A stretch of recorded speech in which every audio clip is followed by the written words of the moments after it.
Look, Jeff Bezos has become sort of a supervillain in the last few years, not completely undeservedly, but he's sort of attracted a lot of hatred from the left and segments of the populist right.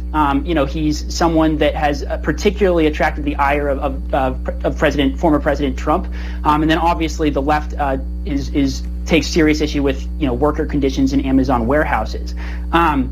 Whether or not that actually changes the calculus as far as how Amazon is thought of in the broader American polity is an open question. But look, Jeff Bezos is someone who looks exactly like a James Bond supervillain looks. So he's definitely sort of the epitome of everything that we think heartless chief executives look like. And he's someone that's easy to sort of hold up as the mantle of vulture capitalism. Emma, let me come back to you because I want to talk about the Senate as it braced for this public session. It's going to be a very chaotic session as the Senate pursued this coronavirus bill. And the president did meet with 10 senators, including Senator Susan Collins and others at the White House, where he said, you've already given 600, so we just want to do another 1,400. And we want to make sure, I think it's reasonable that we move it to $75,000 to 50 to make sure that the people that really need the money gets it. How chaotic is this going to really play out? Because there are people to the far left of the Democratic Party who really does not want Biden to go down this pathway. Yeah, it's already pretty chaotic because Joe Biden actually promised that those checks would go out during the first week of his presidency.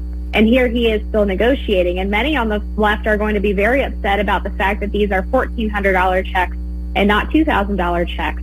Now, I will grant that back when the last deal was being negotiated, where the $600 checks went out, the idea is that they would quickly pass another bill with $1,400 checks to total $2,000. But it's been a couple of months since then, and Joe Biden was pretty explicit on the campaign trail that this would be a $2,000 check, as were the Georgia Democrats who won those Senate runoff races. So people are going to be very unhappy when they realize that this is what essentially amounts to a broken promise from Joe Biden.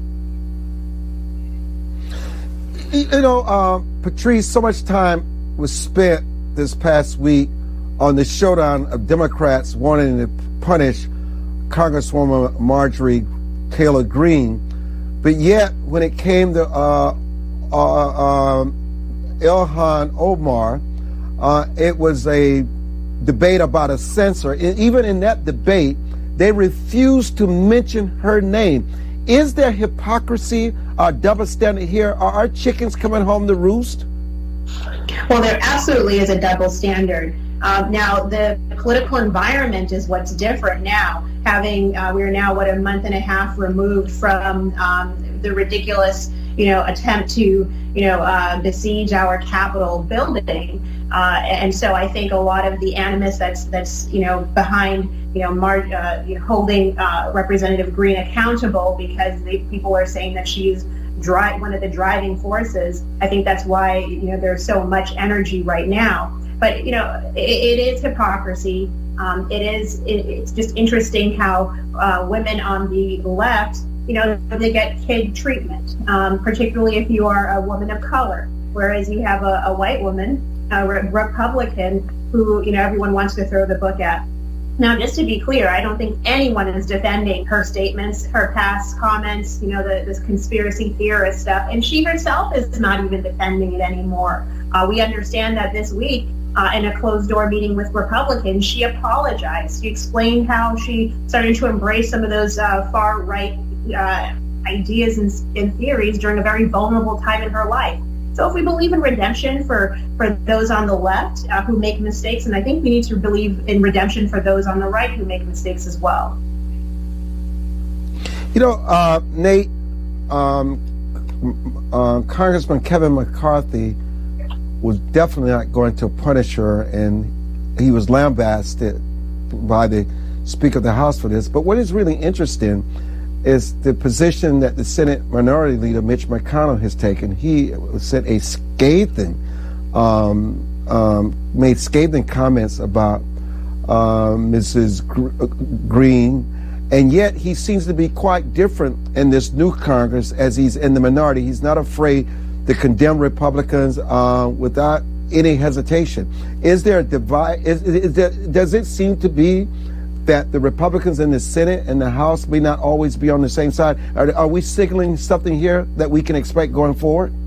Look, I think this is just basic Republican self-preservation. Regardless of the questions of the morality of whether or not Marjorie Taylor Greene, should be someone who is marginalized in the Republican Party, this is just, if Democrats are, intelligent, which is also an open question, they'll put Marjorie Taylor Greene in every single ad in 2022 and 2024. And the Republicans need to develop a coherent message about how what Marjorie Taylor Greene says is not what Republicans believe. We saw, this massive exodus from the suburbs in the last few years from the Republican Party to the Democratic Party, and we know that that exodus is the result of an alienation from the type of Republican politics that Marjorie Taylor Greene represents. So, absolutely, there's a double standard. Absolutely, the crazy people in the Democratic caucus are never held to the same standard by the legacy media and the Democratic Party.